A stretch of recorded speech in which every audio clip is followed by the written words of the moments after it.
Hello and welcome to another edition of Convict Inc. I'm your host, Robert Rosso. If you have not subscribed to this channel, please do so. If you like this video when I'm finished, please push like and share it with your family, neighbors, friends, enemies, etc. It is Mob Monday. If you watch this channel, you'll know in the past I have talked about certain members of the mob, especially in higher ranking positions, who I know have been extorted, paid people for protection, got themselves involved in prison rackets to kind of buy friendship, if you will. And then I mentioned something about a guy who won a substantial amount of money on a gambling ticket. That is, he bet so many games and won. And the guys who had the ticket basically said, no, you didn't. You actually put down the wrong numbers and you lost and did not pay him. Specifically because they said that he was soft, he was older, and nobody was going to do anything. This kind of falls in line with the same scheme, but it didn't come from an outsider. Now, I say from an outsider because I have said in the past that people like myself from California, West Coast white guys, anywhere on the West Coast, people that were not influenced by members of organized crime, people who did not grow up with organized crime in their life, or people who are not infatuated with the mob or love mob documentaries or watch MobTube, etc., have a different opinion about guys in prison who belong to the mafia. Not all, some. What I'm trying to say is not everybody looked at those guys as people, some people from the East Coast or some people who were influenced by them may. I have often said I think many would be highly disappointed how they truly are in prison. That's just my take. Financial schemes, I've talked about running them myself and things that I've done. This actually it was a financial scheme against Bobby Manna, and it came from within his own people. That is an Italian guy. That is a guy that in prison would be considered part of the Italians or the mob guys, even though he was not a member of any family. The guy I'm talking about was named Big Finger Lou. Big Finger Lou was an Italian guy from New York, very tall, very big guy. Had it going on in the prison. He had the head clerk job at Unicorn. I forgot which department, but he had a lot of pull, made a lot of money working Unicorn, had money coming in from the streets, made a lot of money hustling, and one of his biggest hustle was printing gambling slips. Guys who run gambling tickets need to put out the numbers or the slips every night, and that is a big business. If you can photocopy those, you get paid quite a bit of money, especially if you get a contract with the guy that's running a big ticket. Big Lou had contracts with many guys who ran tickets. But Big Lou was also a dope fiend. Loved to get high, loved heroin. A lot of the Italians guys didn't like to talk about it. There were several on the block that were undercover. And although Lou wouldn't be considered undercover, he did not hide it. That is, it was still kind of hush-hush because that was kind of like taboo to the mob guys. But still, Lou ate with them. He associated with them. And like I said, he, by all intents and purposes in prison, he'd have been one of the mob guys, Italian guys, etc. That's how it was in Leavenworth, I should say, at that time. Bobby Manna, in case you don't know, in 1987 and 88, was heard on 12 wiretaps, I think, by the feds, talking about killing John Gotti, his brother Gene, and another individual, Schiff, I think his name was, Schiff, a New York contractor named Erwin Schiff. Bobby Manna was the consigliere for, is that how you say it, consigliere, for the Genovese crime family. I think he was number 2 at one time, or the underboss for a period of time, and he was really close with the Chin, the boss. Bobby Manna was at Leavenworth in 1998 when I arrived with a fresh life sentence. I cannot say that I had a whole lot of dealings with Bobby. I've talked to him, certainly. He was very respectful, very nice guy, stayed in his cell by himself, very disciplined, smoked 1 cigarette a night, liked the girl books, but a lot of guys did. I'm not saying in excess. But basically what I remember about Bobby the most is that he was on the phone every morning, all the time. And especially back then, we didn't have limits when I first came in. Anyway, Big Lou, running around the prison doing what he does, drugs, hustling, had two friends that were Crips. He often bought contraband from these two Crips, California Crips, LA Crips, and they were tight. One day, these two Crips came to the door below where Lou lived, I lived, Bobby Manna lived, and the others, the shot caller for the Crips, who I'll call Big W. At the door, the two Crips were playing with Lou. They actually said, "Hey man, where's our money?" Now Lou owes them money. He always owed them money. But the guys were acting like he better have his money tomorrow or commissary or there's going to be a problem. Overhearing this conversation was an Italian kid by the name of Polly. Polly then hears this, doesn't say nothing to Lou, goes and scurries on over to Johnny the Moose, and Moose brings the information up to Bobby Manna. Oh no, Big Lou is in big debt. He's going to cause problems for all the Italians. At first, Bobby Manna sends Johnny the Moose over to the leader of the Crips. Actually, he's the leader of all the Crips in the prison by the name of, like I said, Big W. He approached him, went to his cell and said, "Hey, do you know anything about Big Lou owing your people money?" And Big W said he did not, but he would look into it. Before he can go out and look into it, here comes Bobby Manna. Bobby Manna asked the guy to please look into it and find out everybody in the prison who Lou owed money to. That's what he said. Sure enough, later that day, Big W goes out a few hours later, Big W goes out, talks to his homeboys, the two Crips that were at the door, and they said, "Yeah, we're at the door, but we were just playing with dude. You know, he always owes us money. He's good, he's solid, he pays all the time. We don't have no problem."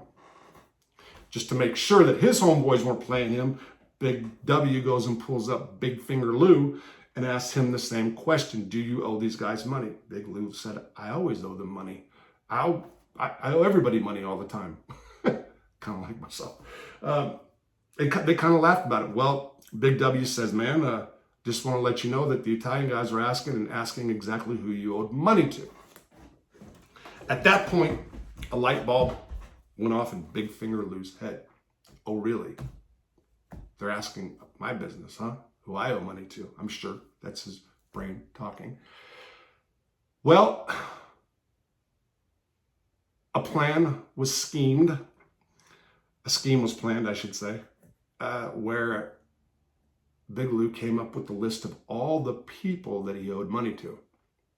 White prison gangs, everybody in the prison that would just scare the bejesus out of Bobby and a lot of the other Italian guys. Again, most of the Italian guys that I've met that are in the mob are model inmates. I'm not saying that's good or bad. I'm saying that they're model inmates and they don't want drama. A lot of people don't want drama in prison. That's okay. I'm just saying that's the reputation most have, and especially at Leavenworth at this period of time. Let me be clear. Let me be clear about this also. Prisons are different on the East Coast where there's a lot of different Italians or mob guys. Totally different. This was Leavenworth, okay? From 1998 to 2002, this incident would have took place in 99 or 2000.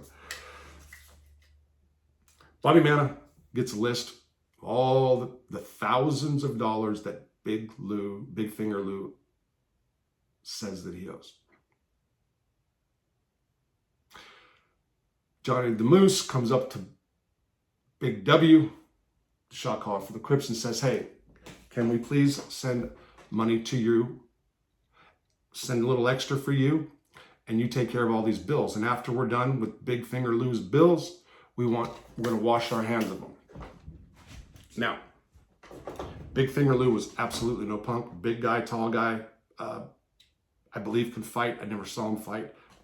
People said that did time in New York with him that he could. I don't know. But he's definitely not afraid, not scared. Didn't do his time scared for sure. Big W, the leader of the Crips, said no, he didn't want Bobby Manna sending them or Johnny the Moose sending him any kind of money. Didn't want anybody sending money to his books, to his family, anything. Didn't want to take care of none of this because this is outside the scope of what he wanted. And he was a smart guy. If you ever get caught getting money from organized crime people. I'm sure you're watched more. And then being associated with somebody who's pulling a scheme, whatever. So Big W goes and tells Big Finger Lou, well, they're trying to send me money. And what happens at this point? Now, he was friends with both Bobby Manna and Big Finger Lou. He was just putting them up on what's going on.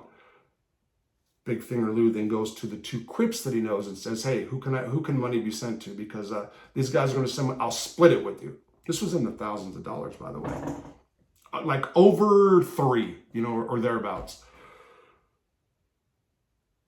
Well, sure enough, money was sent. Money was divided. And there was never any debts owed. Bobby Manna, I read, is 93 now, maybe. Let me see. Let me look at this again. And in December of 2000, he requested compassionate release and was denied. Again, in November of 2021, he requested compassionate release and was denied. His release date, as of right now, is November 7th, 2054. Of course, that's a joke and he can't make it.